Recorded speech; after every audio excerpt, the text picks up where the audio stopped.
লতিফ সিদ্দিকী কয়, আমি কখনো আমিন বলি না,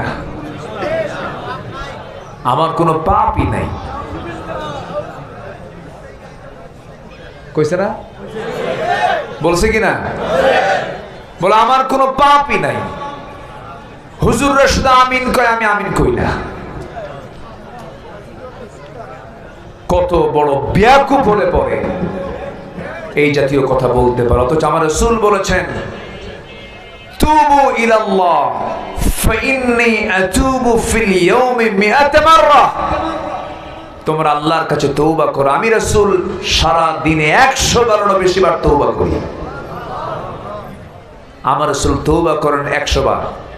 আর লতিফ সিদ্দিককে আমি জীবনে আমিনই কই না। জুতা পেটা করা দরকার এই বেদবদের। এরকম ঘাপটি মারা নাস্তিক আরো আছে না নাই? আসতে